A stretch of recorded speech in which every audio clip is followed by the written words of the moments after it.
Is Rich Rodriguez's hard edge philosophy a problem for WVU football? Simply put, that's going to be the headline topic here on this edition of Mountaineer Report, made possible by West Virginia Sports Now and available everywhere you get your podcasts, as well as on our YouTube channel and throughout the network. As always, I am Mike Asti, and I will be joined here by my co-host Luke Blain, and we're going to touch on what some now departing players have been saying, mostly cryptic messages on social media, but still have been saying about Rich Rodriguez, about the experience as a Mountaineer, and if it does uncover a bigger issue, because I think he would even have to agree they lost more players than he was expecting to lose this offseason. Last year was expected. This year they did lose more than expected. They, of course, cut many of those players and told them to leave, but not all of them. Some of them did choose to leave on their own. So we're going to get into all of that here, and we also will talk some Ross Hodge and Mountaineer hoops as well as they continue on in the Big 12, and maybe ask, who are the real Mountaineers? Because you really don't know day to day. You really do not know day to day, and even the metrics are confused. Ken Palm has no idea. They don't even know. They do not even know. Every 24-hour period, it's a difference of 10 spots, which makes no sense. Again, Luke Blain, Mike Asti here on Mountaineer Report. And Luke, as I said, is Rich Rod's hard edge philosophy a problem? And this was something that people kind of thought maybe could be the case. Most of the critics of the hire were kind of alluding to this, even though nationally, locally, regionally, even people that didn't like the program, certainly fans of the program and media, for the most part thought it was a good hire. You look at the resume, you look at his recent success, you look at the program, most people thought it was a good hire. But the people that didn't thought this would be why. That he would just be too stuck in his ways. He'd be too old school. He wouldn't allow fun. Players wouldn't want to deal with it and wouldn't want to be a part of it, even if they were good players and even if they respected his legacy. That's just not this modern era of player. He even answered that question that was asked at his intro presser, and then all throughout the season, people kept asking it different ways. And he always would say that he believed the best players and the players that fit him want to be coached, and he only wants hard edge players. He does not want a really talented guy that just wants the money. Even now that they have more money, he has even said, I believe the money is better now, but I don't want somebody who only wants the money. I want players that want to be coached that fit into hard edge. Jaheim White, Josiah Trotter, actually, even who never played for Rich Rod, left after Neil Brown's firing, but was maybe there a week, maybe met the man. He even dropped some comments that nobody, I believe the quote is, nobody F with Rich Rod in that locker room. Jaheim White, saying that there really wasn't fun to be had, and that was part of his decision. Granted, I can also tell you from sources, there are many that also believe that Jaheim White was kind of told, you can't guarantee to be the RB1 anymore. It might be best for you to leave. We want to bring in Cam Cook. We want to bring in others. So I don't think Rich Rod's losing sleep over losing Jaheim White. However, he also said it wasn't tons of fun during his 1 year as a Mountaineer. So do you believe that Rich Rod's hard edge philosophy is a problem for West Virginia? Well, I think, we are in an age of college sports where players have more autonomy than they've ever had. And if they want to go somewhere where they can make more money and have the coach whisper sweet nothings into their ear at practice instead of being coached, then they are more than capable of doing that. And, I think that absolutely comes down to, winning, of course. WVU didn't really have a good season this past year. Players don't want to be somewhere where they don't feel like they can win. Winning cures all in many respects. Winning does cure people all. just put up with things if you win. Yeah. And you could see, like, after they won games this season, you had Rich Rod dancing in the locker room. That looked like a good time to be a part of. But honestly, being a fly on the wall in that looked like probably a good time. But I do definitely think that players, the dynamic of coach to player is changing, where players are not as willing to get that quote unquote hard coaching that football is absolutely associated with, unless, of course, you did mention, talking about respecting Rich Rod's legacy. Players went through that and respected it with guys like Nick Saban. Right. You've seen the practice clips of Nick Saban. Nick Saban's pretty wild out there. I don't really see much of a difference between him and Rich Rod, but there Nick are Saban some that has believe that resume. Yeah, there are some that believe though he fired on purpose when he did, because he didn't want to deal with NIL, this modern era, players making more than coaches, coaches really having no authority. Even with his resume, he felt like he was losing power. There are some that kind of have hinted that might have been why Nick Saban retired. Obviously, he was older and already had 7 rings, but that could have been part of it. So even him, maybe that Nick Saban philosophy, maybe that wouldn't work today. I don't know. Maybe players would say that they don't want to deal with Nick Saban today. That's a thought. That could be true. But I mean, at the end of the day, if a player has an opportunity to go make more money somewhere else, right, you have to have a good reason for making them want to be where you are. If you aren't offering as much money and you're coming in off of a rougher season, there's definitely something to be had there. And I mean, they're bringing in talent through the portal. Like they're absolutely bringing in talent. They're bringing in talked good about high that school talent. Yeah, we have on the last for show. sure. Yeah. I mean, that unlike last year, Yeah. the players coming in do look like they're better than the players leaving for the most part. Yeah. You're going to be looking at a roster this season overall that has more talent than last year's did. Yes. That is a step in the right direction. Is it enough of a step in the right direction for Rich Rod to be coaching after this year, the next 2 years? We'll have to see. But, I definitely think that there's so many layers to the issues of players coming and going as they please when it comes to, financials, coaching, state of the program.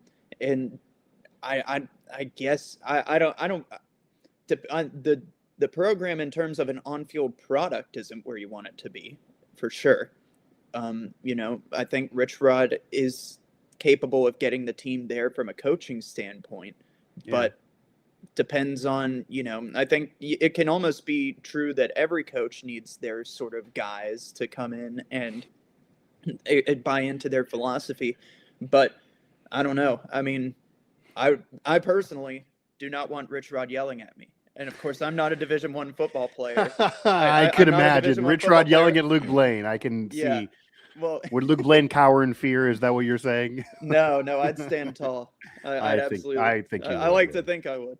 But I get him at press conferences. He's right here. He didn't yell yet. But if you look at the video of when I asked about the quarterback position at Ohio, I was right in front of Rich Rodriguez, and we were at the practice facility for Ohio because they didn't really give us anywhere else to do the damn presser. Yeah. Which is just the culmination of how horrible of a loss that was. And he gave me a look like, maybe in his younger years we would have been on CNN because he would have clocked me one. But he didn't. But he definitely has been. He definitely has been upset with me throughout our only one season. No, for sure. And I can't say he yelled, but I feel like he wanted to. Maybe he yelled when he left the press conference room or left dealing with me. So I feel like I stood tall in those scenarios. Yeah. And I actually have heard him. We've all heard him. He had the viral clip that took place at fall camp practice. Yeah. Before this past season. I can even tell you, being in, many of those press conferences, even after games, certainly even on the road, I went down there to see the UCF collapse in the second half and heard his reaction and how he talked to his players and what was said there. Thin wall between us waiting for him to come talk to us and then what was being said there. And I'm not going to give more, but let's just say, maybe some people were cowering in fear. There was no fun being had. Nobody was enjoying themselves. And what Rich Rod was telling them and his energy and, his anger and frustration was probably a higher tone than Neil Brown would ever provide. Let's just say it was a very angry Rich Rodriguez. And Luke, to be fair, and I kind of have said this publicly as well, the way to not have that occur is to not collapse in the second half and play way worse than you did. They were in the game at halftime, and then that's a UCF program that did not spend more money, that also had a first-year coach coming in, that roster was no better, and they weren't even that better of a team all year, and they just mopped the floor with you in the second half. They all kind of deserve to get yelled at a little bit. So Rich Rod has the ability. I think there's a misconception there.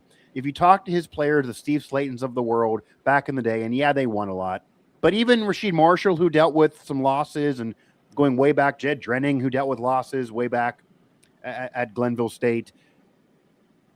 Yeah, if you lose, he's going to, I guess for lack of a better word, maybe be a dick to you. It's going to be tough in practices. It's not going to be fun in games and practices because he wants you to work hard and he wants to make you a better player and have that lead to success. If you win, though, you mentioned it, he will dance in the locker room. He said, no, don't go on TikTok, before the season starts. But if you go ahead and win the Big 12, I bet you any money he's going to warrant a TikTok video and the Big 12 can go ahead and post it. Like, he'll give you that reward if you play hard for him. If you don't and you loaf, which is the word that he uses and the word that he kind of loved throwing at people up, that was too much loafing. There was loafing at the end of UCF. There was loafing even in Texas Tech, as great as they are. Still, there was loafing there. There was loafing in some of those losses this past season. Arizona State, they should have won it. The 1 yard situation, they couldn't get that repeatedly. There was even loafing in that game. Certainly loafing in Ohio. They just looked so bad and couldn't move the ball. And Rich Rod's going to let you know. I mean, it's almost in a way, and it's a different era. And, I'm 10 years older than you, so you're closer to these kids' ages. Rich Rod is, way older than me. I don't like that it's closer to these kids' ages and not these kids' ages. I guess you're these kids' ages. These world-class athletes are like 4 years younger than I am. And that's some of them are even younger. That's wild to think about. Yeah, and it makes me feel really old. I guess they are. Yeah, I guess you're the same age, although you're flirting with being too old. A little bit. I mean, there's going to be kids Yeah, I mean, there's going to be kids that are there 26, 27 with the way the NIL works these days, and we've already seen that in the last few years. So then they're older than you. But yeah, so it's hard for a 60-plus-year-old man to relate to them. Even the coaches who are in their 30s, more my age, it might be harder for them to relate to them. And certainly the other assistant coaches that we're seeing him bring in, like Rick Trickett coming back, and you're getting coaches, in their 40s and their 50s, also in their 60s, The retiring Jeff Castile, who's also up there in age. That is going to be a situation where maybe they're not going to relate to those players, where the players would rather their position coach be closer to their age. And Zach Alley's young, though. I mean, Zach Alley's in his early 30s, I believe. So he's close, kind of, but you got to fit the Rich Rod hard edge mold, and you got to call it the loafing and kind of be like him. Zach Alley is very much like him, despite younger, to even be on his staff. And it's not for everybody. It's not for everybody as well. I don't think it's necessarily something that is guaranteed to have success. The jury is still out. We have to see what they do this year. Obviously, and goes without saying, and everyone knows this, and he knows it too, they have to win this coming season in 2026. They can't win 4 games again, and they can't blame injuries, money, whatever. Can't do it. The money's better than it was a year ago. No, it's not Ohio State, but it's better than it was a year ago. You are recruiting better than a year ago. You had a whole year there. You went through this crap 4-8 season.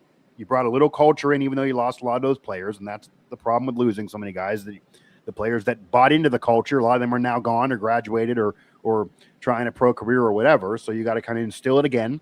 Talented players coming in, but they need to learn the culture, because there could be talented players coming in that aren't hard edge, and you learn that in spring ball. There's no spring portal this year.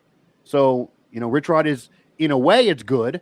You don't risk losing the players, Luke, but in a way it's bad, because we both know Rich Rod is almost addicted to cutting players, and he is going to be stuck with this team.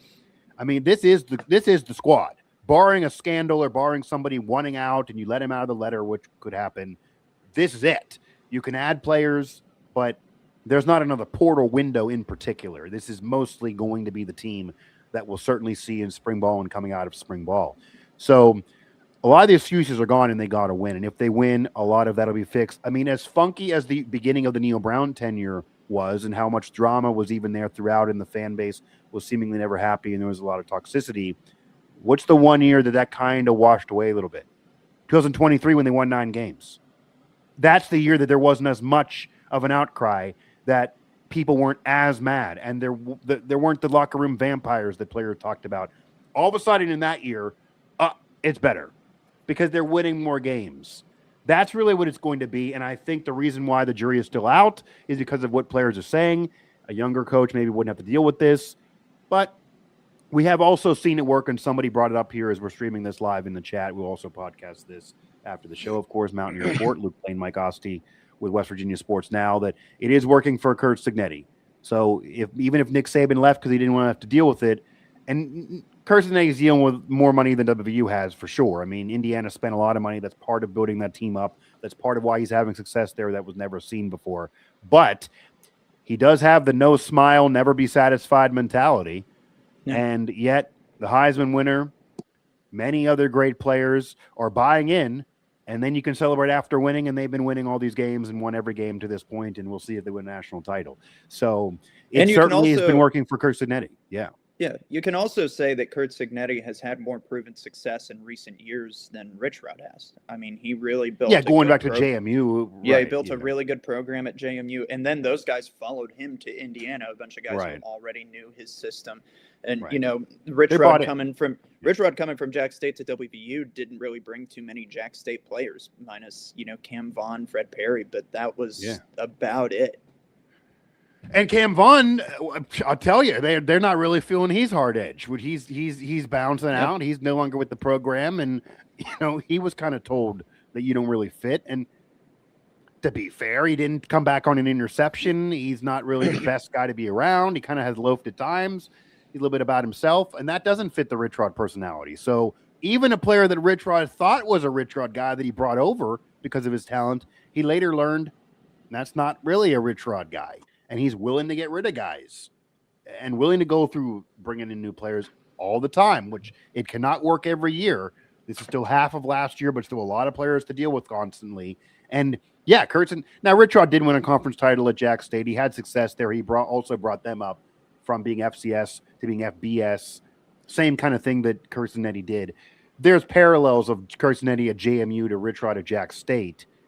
The difference is that Rich Rod prior to that had a lot of Power 4 success at WVU and then a little at Arizona. Curt Cignetti didn't get any Power 4 opportunities prior to JMU. And then when he gets one in Indiana, he wins 26 games in 2 years. Right now is looking at an undefeated national championship season that arguably could be the greatest season of all time in the history of the sport for a program that was the losingest in college football history just a couple years ago. And yes, again, there's a lot more money there. It has the largest alumni base in the country, as insane as that sounds. Quite frankly, they should have probably won more games in the past when a lot of schools were cheating. They might as well have cheated. But nonetheless, I don't know why it took them so long to actually give a damn about football. But now that they do, they're set up for the future with Cignetti, and his attitude is working. He's around the same age. He's even older than Rich Rod. There are some fair comparisons there, and even West Virginia connections, obviously. So that type of region. Cignetti from Pittsburgh, but obviously went to WVU. So similar personality, even in a way. But if Rich Rod was winning a Big 12, you might have players thinking, okay, it sucks we can't go on TikTok. We're not having fun in here, but we're not going to go on social media and rake the program through the coals, and we're going to keep continuing this on because we want to keep doing this. I'm sure there's Indiana players that aren't loving every minute of practice and games and are a little bit annoyed that, we're up by 30 and you're yelling at me. That's a little ridiculous. But that's just, they're bought in, and they bought into the culture, and they're bought in, and we're seeing the result. And it really is from the Heisman QB on down. When the QB buys in, everyone else is going to buy in. And that's also what I've been saying, Luke, that maybe he's found it with Michael Hawkins Jr. now. Maybe it'll be Scotty Fox. Okay, maybe it'll be Hawkins Jr. Maybe it'll be Scotty Fox. When Rich Rod finds the quarterback, I think a lot of this will be fixed. I think when he finds his Mendoza, then things will kind of fall into place. I'm not saying that's all you need to do, but that's part of this. He doesn't have that guy. He hasn't had that guy, and the 5 guys from 2025 just weren't good enough at all. What are your thoughts on a player who didn't play for Rich Rod that left after Neil Brown, that's clearly a name player with an NFL legacy that's trying to turn pro now in Trotter, joining this conversation? Why is Trotter entering the chat? That is an odd one, especially to say that nobody effed with Rich Rod, and he wasn't there. And I'm not trying to criticize him, but it's how much information does he actually have? Of course, I'm sure he kept in contact with some of the guys who were still in the locker room, but the defensive turnover there was crazy. It was I don't know. I mean, I'm sure he's friends with some people on the offense as well, but I don't know. It really feels like he doesn't have a dog in the fight when it comes to this conversation. And Sure. I guess maybe that's why he left. I mean, I think he left because he got a lot of money, got a bag elsewhere. I mean, that was part of the, he got money. I mean, he was a talented player with Neil Brown, but if you're good, if you're a high level defensive player, would you rather stick around at WVU, who's going to go through a rebuild season, or would you rather go play for an SEC school? Yeah, I mean, granted, he didn't win that many more games. He didn't have that great of a year either for their team, but he got money. Yeah, and he tried. And I actually thought it was odd that there wasn't even a bigger school that wanted him, because he was clearly a solid future pro. His body type was that. Yeah. He was kind of that diamond from the rough that was the 2024 defense. I thought even a better program would have snapped him up. He went to Missouri. But yeah, I wouldn't have stayed either if I was him. He could have had tons of options. I'm surprised he didn't even get in a better situation. But it's weird that he's involved now, because yes, I'm sure he texts with guys, and maybe he had a one-on-one with Rich Rod. What are you going to sell to me for me to stay? And he decided to go. But outside of that, how much does he know Rich Rodriguez, and how much was he around anything? He certainly wasn't in the locker room before and after games. He certainly wasn't at practices throughout the year. I mean, he left pretty early in Rich Rod's journey this past season. That was really, really odd. And I do think there's a little bit of, you have to look at the sources here. Jaheim White played a game and a half last year. He was recruited by Neil Brown. He was a Chad Scott guy. I've said this repeatedly. I know this to be a fact. He had to be convinced multiple times, including Steve Slayton on the phone twice, to come back even last year. He almost left before last year with Rich Rod. He's a great running back. I wish we could have saw him under Rich Rod more than a game and a half. But, again, I've also heard that he kind of was told that you can't guarantee the starting spot. We'll take you, but, we're not going to give you the bag, and we're going to bring in Cam Cook, who maybe will be the top guy. So when you hear all that, and then Jaheim White goes on TikTok Live and talks about how he didn't like Rich Rod, does that not look like a bitter ex who got dumped is now going to be upset? I mean, you have to look at the source as well. And back in the day, who knows what Pat White and Steve Slayton would have been saying on social media after their practices if that existed back then. Because I'm sure they were tough and they were rough. And I can tell you from even talking to them, the practices now under Rich Rod, even as tough as he is now, are not as tough as they were then. Luke, I've heard that. As tough as he is now, even to these kids, he was tougher back then. He's actually dialed it back for this era already. I mean, and it's too tough for these kids now. Do you think he needs to change, regardless of who's at fault or who the source is here? Do you think he needs to change it all, or is the fact that he did better in recruiting this year still showing that he does have cachet that, say, Bob Huggins had for many years with basketball, that people would come just to play for him, a Hall of Fame coach? He was really, really tough. He'd throw players under the bus publicly, but they would come and play for him, and most of the time he was in the tournament. That looks like that was a concern, but the players he's getting this year in terms of Rich Rod maybe dispels that a little bit. I mean, you're getting really solid P4 transfers. Yes, they're getting money, but they know who the coach is. I'm sure they text people that were on the team. They hear what's obviously on social media, and they're signing anyway. That has to show that he's still, at least right now for this year, able to throw some weight around because of his resume, even if he is a hard edge style coach. Yeah, I think that there is something to be said for. I mean, if you would have had a repeat of last year where everybody leaves and you're not bringing in any Power 4 talent in the portal, we would definitely be having the conversation of Rich Rod's not built for this era, things of that nature. But knowing that he is bringing in some talented players from SEC schools, other parts of the country, I think there is definitely something to be said for players knowing what they're signing up for and still coming here, especially, some of those guys who are high-end talent. I think the offense is going to be exciting this year because of that. They landed some good wide receiver transfers. Seems like the offensive line rebuild is coming along nicely. I will say, just want to shoehorn this in here, I do think Parker Navarro should be at the top of their list right now in terms of going and we can get into him. I would love to. I did just want to bring that up, but I saw he's in the portal now, and the confusing thing is that I almost thought he was out of eligibility before that, but I know he's applying for that extra year. It appears he's in the portal and applying for it. I don't know if he's a guarantee, so there could be some risk there. But could be true. Yeah. I mean, I don't know. I mean, if everything that everyone's heard, again, they're not rolling in cash, but if you have a little bit to play with still, do you consider having a three-way quarterback battle? I mean, Hawkins has signed. Scotty Fox is still there. Do you have a three-way battle? Do you tell Scotty Fox you have tons of eligibility left? Let it be the veterans battling out and you below them? Do you play multiple guys? When we were sitting there in Athens watching Ohio win that game, many people were saying Parker Navarro fits Rich Rod more than he even fits the Ohio team.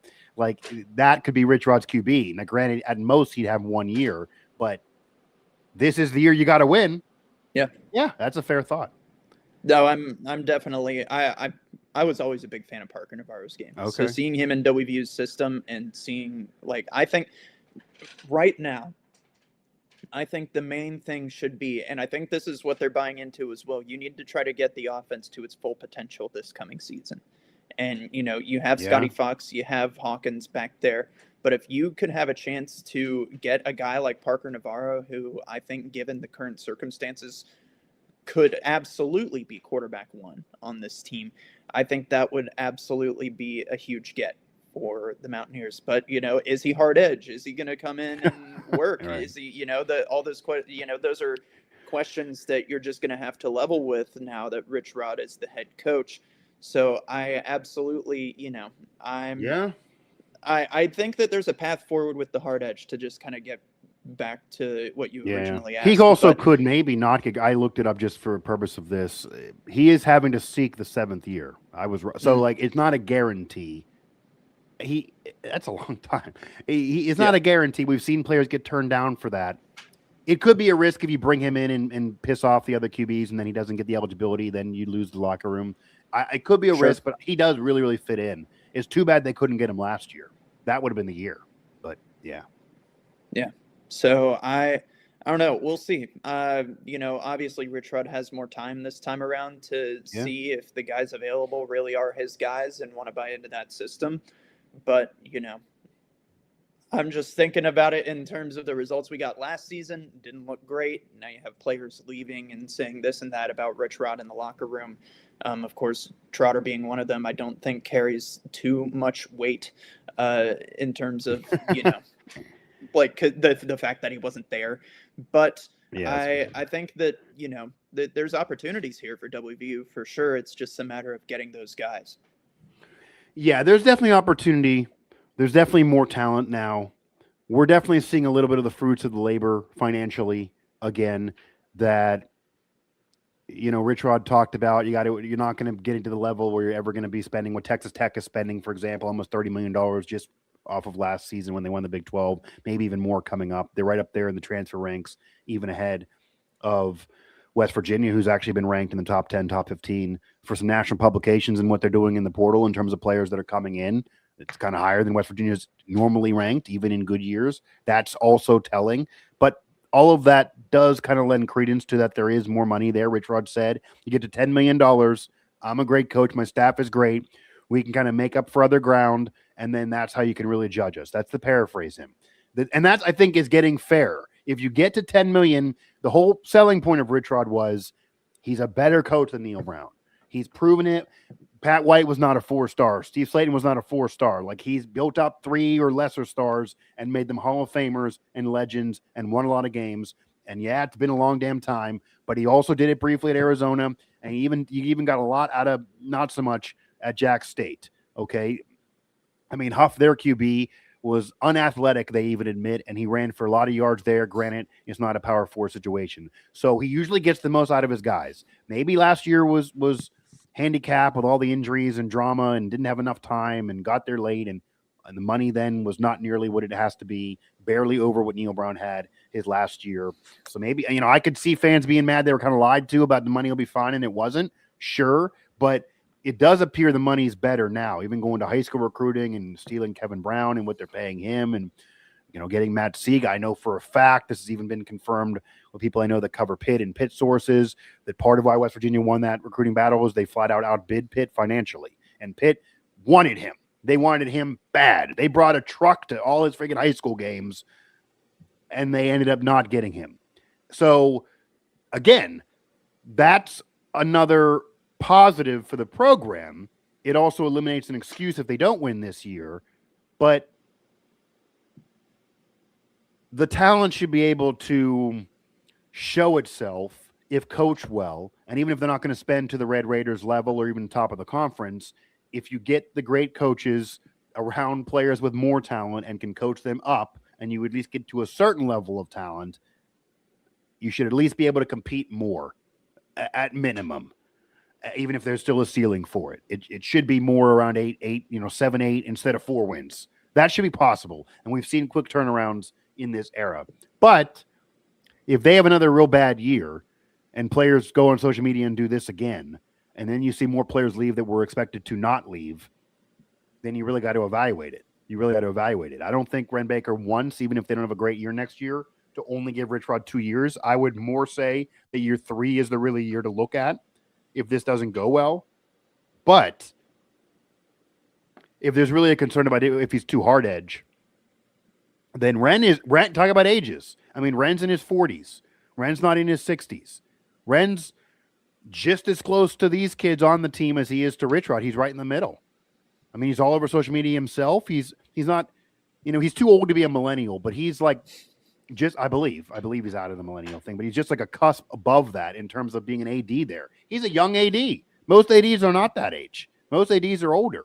So maybe he gets them more than, say, a Shane Lyons would or some other ADs would. And maybe, he'll have to say to Rich Rod, hey, maybe you're too old school. Who knows? But Rich Rod, he's different than he was, back in the day. He's different than when he coached the first time. He's different than when he was at Arizona. He's different than he was at Michigan. He's different than he was even recently at Jack State. He says this, but it's true. It was annoying to hear so much last year. But I do think he's kind of a little different now, and I don't think he's as crazy as some of these players are making it out to be. We will see how this team performs, though. Again, they did better in the portal this year. They had to. The roster and talent looks better. They just got to win freaking games, and spring ball is even more important this year without that spring portal in front. And we will definitely see what they do at certain positions, because they still could add a few more pieces, few more players. They may try to drop players even without a portal window after spring ball and bring others in, because you can still add the guys that are in the portal now whenever, as long as they're available. And who knows? Parker Navarro is an interesting thought if he does get granted that 7th year of eligibility. Luke Blain, Mike Asti here, Mountaineer Report, West Virginia Sports Now. And we're talking on a Friday. We're talking in front of a weekend. We're talking in front of a weekend and a day that's going to be important for the basketball program, because they are coming off a really, really rough loss. Yes, to a great team, but they were totally, embarrassed in a way and dominated by Houston. Iowa State opened up Big 12 play, slapping them around as well. They do have the upset victory over a ranked, at the time, Kansas team, which is finally a quality win for the program. That is their first quality staple win of the season. We saw many staple wins not get them in the tournament last year, so they still have work to do to try to get in this year. And they're going all over the place, from 74 to 69 to 68 to 72, all over Ken Palm, but not nearly good enough in Ken Palm. Colorado coming up, it's a very winnable game, but they even lost to them last year, which some believe screwed them out of the tournament. Which team do you think is for real? Because we've seen a very helter-skelter Mountaineer team, and I'm talking really just in Big 12 play, but we certainly saw them helter-skelter before Big 12 play. But which team is for real? Well, can they win enough in conference play to be a tournament player, or are they more the team that is just not even able to be competitive with the top dogs in the conference? Well, I think there's a middle ground there. Okay. And I don't think it's fully one or the other. I'm not going to say that next, I think Saturday, they're going to go to Arizona and upset them. Right. I can't confidently say that they're going to go do that, but I do think they are better than these middle of the pack teams they're about to see. I do feel confident in this team getting wins over Colorado and Arizona State. I think they play on a good night. They play well enough to be better than those teams. But if they come out there and they don't play well enough, then they are going to lose. If they, take the second half off, and I don't want to say take the second half off, but if they don't play up to that standard, they're going to lose, Yeah. But there are paths to victory in these games, and a lot of it comes from the front court. And I think Houston just showcased another day where I don't think the front court played as well as he wanted them to. Whereas against Kansas, I think that outside of Pitt, that's probably Harlan Obioha's best game this season. That if you get out rebounded, if you turn the ball over more, you're going to lose. They allowed a lot of second chance points to Houston in that one. Houston did everything that they wanted to do from an offensive standpoint for the most part. But I think, it just comes down to the fact that, Houston is just a better team than they are. And I don't think that's anything to raise the alarm bells over, losing at Houston and Iowa State, who are both top 10 teams in the country. Losing, even in the fashion that they did, that's not something to just sound the alarms over. I think we need to start getting to the point where we understand just how much of a unicorn season last year was with Darren DeVries, where they go out there and they beat Kansas at home and they upset number 3 Iowa State on their court. Now, beat Gonzaga. Beat Gonzaga. If Houston or Iowa State would have played here this season, I do definitely think that there could have been, I don't want to say, I think WVU home and away is different for sure. There's a reason why. Better. Yeah, I mean they have the Kansas win at home. Such hostile environments. It's not easy to 100%. go into top 10 ranked teams' houses and beat them, and they're going to do it. They're going to have to try to do it again whenever they go to Arizona. I believe Arizona is still number 1 right now. So it's just. I don't think the schedule favors them very much. Unfortunately, they did dig themselves into a hole in the non-con play. That is. I mean, it's like being down 28-5, like you were against Houston. You have very little margin for error the rest of the way, and they do have to steal a few on the way into the tournament if they want to be there, and they probably have to make a good run in the Big 12 tournament. I can't confidently say they're capable of that right now. What I do think is coming along is the way the team is developed whenever they are in those situations to win a game at the end in the Big 12 play. They've done that. They've done that twice. They did it against Cincinnati and they did it against Kansas. That's more than you can say for the Ohio State game, the Clemson game. You can't even put the Xavier game in that category because Xavier just hit everything they shot. So, but if you beat Clemson, you're not playing Xavier. So it's a different story. Right. I definitely, I think this team, for a first-year head coach, is having an all right season. I think WVU fans are really just kind of getting entrenched in the expectations that their expectations were exceeded last season. Yeah, I told you this was going to happen, though. Did I not? I said, what you're saying is fair, but I knew this, that DeVries, even though everyone hates him, he had a damn good year for year one, and he took over worse than Hodges taking over. I mean, he took over interim Eiler, who was in over his head, and that was the worst season, one of the worst seasons, you can argue, with the Catlett last year in program history. And then he ended up a 10-win turnaround.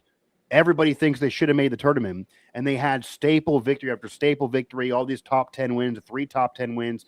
Luke, to paint the picture, and I've done this before, but this needs said again for anyone tuning in new, in Huggins' Final Four season, in Elite 8 years, in Sweet 16 years, in his 3 out of 4 Sweet 16 run, in years with Deuce McBride and Javon Carter and NBA players, when Beeline took him to the Elite 8 with Pitt Snoggle, going way, way back to even in the 40s when they now claim a national title from that 42 season, with Jerry West in the 50s when they were in the national championship game and runner-up that year, and Jerry West was becoming a legend and then would go on to be the logo with the Lakers. None of those seasons included 3 top 10 wins. That's what DeVries did last year. Yeah. DeVries had a really great season. Now, they didn't win enough overall to make the tournament, and there was controversy there with Bubba Cunningham screwing them, and Tucker DeVries was out a lot of games, and was he really hurt? And then DeVries leaves, and that year, a lot of Mountaineer fans want to forget. But for DeVries to walk in and have a 10-win turnaround, there are going to be fans that are going to say to Ross Hodge, we don't like DeVries. We don't want him here anymore, but we also don't want to be a worse team because we got a better guy. We want to win games.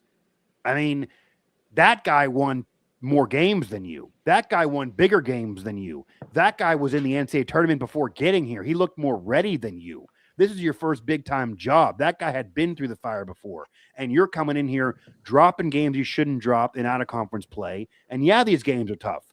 They were the same schedule happened with DeVries, and he didn't one time say it was too tough. I'm not saying Hodge is putting that on himself, But if we start hearing that from the program, hearing that even from media that work for the program, and knowing what happened last year, fans are going to tune it out. They're going to say that's some BS. We just did it last year. Just did it. It's not. People used to say before last year with DeVries that West Virginia is not like it was in the past, and now it would take a journey to turn it around, and Eilert would make them have to take 5 years to even be good. And DeVries said, hold my beer, here's 10 more wins. He proved that wrong in this era. And Hodge is given a vibe, even when we talked last show on kind of what he says about the overall life of the program, that he needs more of a journey. He's a better guy. He's a great coach. I think he will eventually win, and maybe even they'll be fine this year. They do have a staple win, at least one. That's a hard sell when people had a guy that was able to do it right away.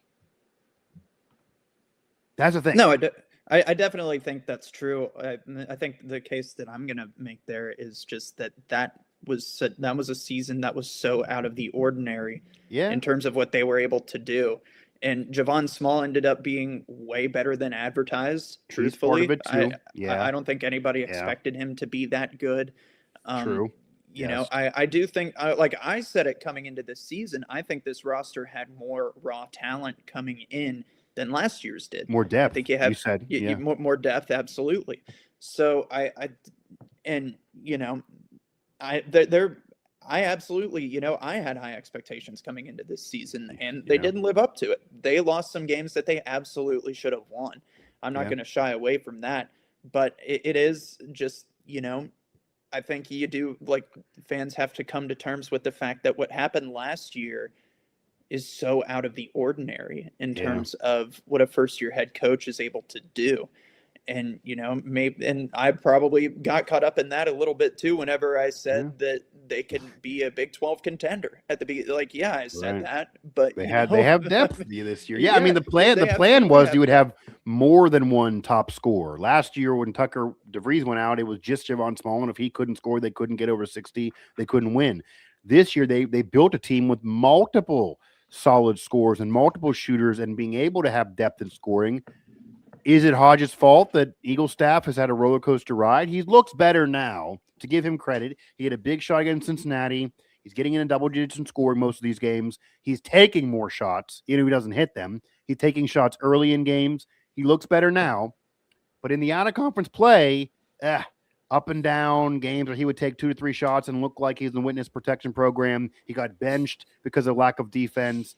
He just wasn't worth the money in the out-of-conference play. And as you put it, even if he's great in the in-conference play, and even if they win all these Big 12 games, if they don't make the tournament, they can blame the out-of-conference play because the overall season exists. It's not just a few months here in Big 12 play, and they didn't get enough quality wins when they were available against similar programs in games that even they were leading in and then would blow in the out-of-conference play. And now this Big 12 schedule is brutal, but Colorado's a must-win. You got to get as many wins that aren't against top 10 teams. You can't do kind of what you did last year where it was a big staple win, top 10 team, and then, you dip down and maybe get upset. You can't afford that because you had a rough out-of-conference situation. DeVries also kind of cleaned up more in conference play or in out-of-conference play before getting into in-conference play. So that was a big advantage, that Gonzaga win. He had a Gonzaga win going into the Big 12 schedule. Ross Hodge, his best win going into the Big 12 schedule was Pitt, and Pitt is just not nearly a contender at all. They're worse than you in every metric and how they played all year as well. What do you think is the most important thing this Mountaineer team needs to do on the court to do enough in Big 12 play to at least be on the bubble? Well, they got to have a better paint presence. I think that's the biggest thing. Houston was able to force them outside. I think, I forget, at one point in the game yesterday, WVU had shot 19 threes. They had absolutely shot more threes than shots inside of the arc. And there just has to be some way for them to get inside. I think keeping a healthier rotation might be part of the remedy there. I don't think Harlan Obioha has played to the level that that I thought he was able to, I think fans thought he was able to. Sure. I think you got to be able to get some more downhill scoring. I think some, the East-West basketball is fine. But if you're not getting into the lane, then it's not going to, bring you anything other than an honor huff 3 at the end of the shot clock. So there has to be some sort of inside scoring. You have to be able to suck the defense inside and then kick it out for the threes instead of just shooting contested threes every time. But, they have some good paint scores. I think, DJ Thomas has done really well. I mean, DJ Thomas kept him in that game, in the game against Houston, for the majority of the first half. Yeah, he did. I mean, that's where he's had a solid year for who he is. I've been very impressed with him. Yeah. I think you just have to find a way to get to the basket, other than just shooting it from the outside. You have to be able to, get Chance Moore downhill. And you didn't really see a lot of that from him this game. But whenever he did, he got fouled. And you go to the free throw line, and then you're able to get some clean looks there. So getting the best Big 12 teams get to the paint, and they get to the basket, and they score there. And then they're able to kill you from outside. Just saw it with Houston. Yep.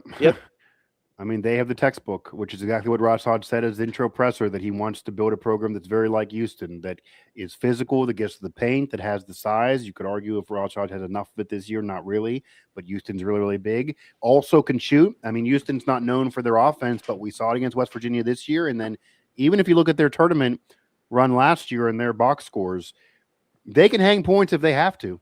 I mean, they had 90-point games in that run to the championship game last year. They're not known for offense. They mostly win 70-some to 60-some, but they can score if they have to.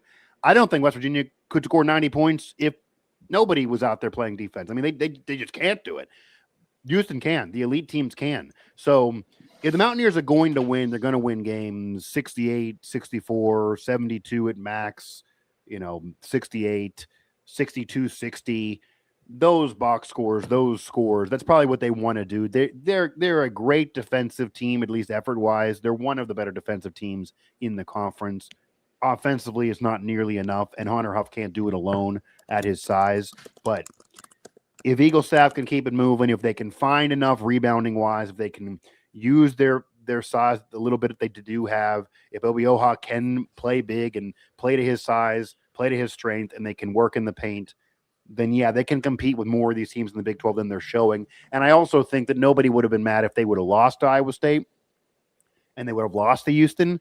But the way they lost those games, that kind of gives you pause that even the games that West Virginia would lose a year ago, and even though they did lose a solid amount of games, and even though that, there were some maybe circumstances that allowed them to get those upset wins, there weren't many where they're losing by 30 and they're not even in the game, 10 minutes in. We've seen that multiple times with Ross Hodge this year. You don't want to see that too often. That's not what a West Virginia fan from a blue-collar state is going to want to see, a total blowout and a team that looks like they're just completely outmatched and maybe, realizes it towards the end. So that got to change even if they would still lose. And, we'll see where they land here. I don't think they're making the tournament, but I think if they can somehow get in there and fight and even get in the conversation at the end of the year, maybe another staple win or so is needed, and also certainly need to advance in Big 12 play. They didn't go anywhere last year, and maybe that would have helped them get in. If you don't believe the conspiracy, they would have been screwed anyway. But I'll digress. That certainly could help as well, and we'll see. And then that could be a feather in the cap of Ross Hodge, is if he even makes them relevant or in the conversation for a team that maybe kind of was out of it and pushed back because they had a rough go and out of conference play, and we'll see where they are. You still would like to see them get more into the top 60 in Ken Palm, just to show something out of this year, or in any metric. In the net, they're even worse in the net. I mean, to barely be in the top, sometimes out of the top 70, that's a problem. But we'll see where this goes. We'll see where this goes. And last thing here is we're going to close up shop in this edition of Mountaineer Report. Again, Luke Blain, Mike Asti here, West Virginia Sports Now. I'm actually going to be filling in for Luke, who does our basketball games, but he is going to be going to a wedding, have some wedding fun here in the winter. Not see how mine. those pictures are going to be. Not mine. Yeah, not. Yeah. Well, yeah, you're not getting married yet, and hopefully an indoor wedding for you. With snow and frigid temperatures here in January. I'm going to be covering that one at the Coliseum, so look for my coverage on the site. But the women's team, I don't want to say they've been hot and cold. They've obviously been a really good program and a really good team, and they've shown they can compete with anybody this year. They also have a staple win from the last few days, but they also have lost in heartbreaking fashion. So it's been only a roller coaster ride because they've had some heartbreaking losses. They did have a real bad blowout loss to Villanova weeks and weeks ago. But in Big 12 play, they've shown they can compete with anybody, and they should have probably got that victory, but you lose in heartbreaking fashion. How do you see this women's team responding? Because they need more quality wins to get the seed line they want. They squandered some opportunities in out-of-conference play as well, and even though they're a really good team and maybe they could get back to being ranked, and they had that rank to win as well, that seed is looking like it's going to be 7 or 8 or 9 again, and that's not where they want to be unless they get more quality wins. And Mark Kellogg said at the beginning of this year, that is the goal now, to get a solid top 4 seed line, to be able to host a game in Morgantown. And it looks like that is just not even going to be a possibility unless they start getting some staple victories, not just their old common win against everybody else. Yeah, and they don't really have that many more opportunities for staple wins along the way, right? I have Baylor. They're going to host Baylor. That's a team that they've had some real battles with recently. Arizona's solid. They are going to go play TCU at TCU. So, if you are able to split with them and beat them on the road, then honestly, with them being a top 10 team in the country, can't really complain about that. I think what was it? Elite Eight they made last year? I can't remember, but anyway, who, TCU? Yeah. But it's the time where now a loss to one of those teams who's not considered in the upper echelon of the Big 12 is going to be a real backbreaker when it comes to seedings. Those are going to be losses that teams look at. I think they are going to probably need to make a run in the Big 12. And, they haven't had. I don't know if they can lose again. You look at this schedule the rest of the way. They play one more ranked. They play 2 more ranked teams. It's Baylor, and then it's the TCU team that you mentioned that they lose on a buzzer beater. They have a chance to beat them again, but it'll be in Fort Worth. Those are the only 2 current ranked teams they have left. Cincinnati, Arizona State, BYU, Utah. They got to win all those games, or they're definitely not going to have a chance at anything close to. Hosting is probably done, but even to have a solid seed line that you have a chance to advance and not be a 10 or plus seed line, if they aren't careful, they're going to be a double-digit seed. They're in the tournament, likely, unless it really goes down the drain. But they got an 8 seed when they had a better year than they've had right now. Mm-hmm. So they're not getting any favors thrown at their way either.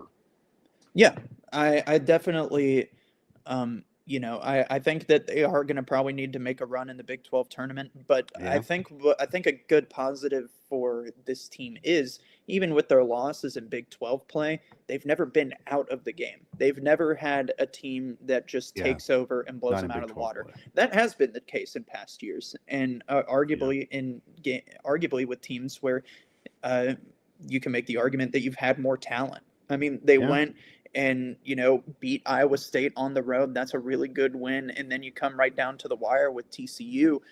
Like the win against Iowa State is absolutely going to be something that helps you when it comes to seeding time. Yeah. And you don't get another opportunity against them unless it's in the Big 12 tournament. But I think the rest of the way, you really need to hit your stride, because you can't be kind of so in these games. But also, I haven't seen anything from this team to show me that they are going to be so in these games. I look at the schedule and I see games that they can be competitive in, that they can take down to the wire. And the thing about going down to the wire is that either team can win. And you saw that against TCU. We're having a much different conversation if that shot doesn't go in. If they win that game, they're probably back in the conversation for a top tier seed line. They're probably back into that opportunity at minimum. Yeah. Yeah. No, I definitely, I think a top 4 seed is definitely still in play. I think that, there's a path here. You're still going to have the Big 12 tournament where you'll have a chance probably to see, they advance. And I could see this team making the semis of the Big 12 tournament again and potentially making a championship run. But, they are playing to that Kellogg defensive identity. They're playing very good defense. They dragged TCU down into the mud with them. And, we've kind of said that's going to have that's going to be how the men's team has to win. And the women's team is doing that very successfully. They still I think that there's just, you got to find ways to pull out those late games which is something that this team has struggled with in every year of the Kellogg era. There's been times every season where games go down to the wire and then they just slip away. You have to be able to instill confidence in the committee that you're able to pull those games out and, finish those with a win, because those, at the end of the day, results really matter when it comes down to what they're looking for when it comes to seeding in NCAA tournament. Yeah, and fortunately for them, they didn't just beat Iowa State. They beat Iowa State pretty convincingly. They had a double-digit victory over the Cyclones. Now, unfortunately for them, you can lose on a buzzer beater. You took TCU down in the mud, no big deal. But they also lost to Texas Tech. So they only had a few ranked games on this Big 12 schedule, and, they're 1-2 right now in those. And there's only a couple more left. One of them is to a team that already beat you, who's then going to be at home. It's not, you can't come out of the ranked games with only one win and then complain about seed line.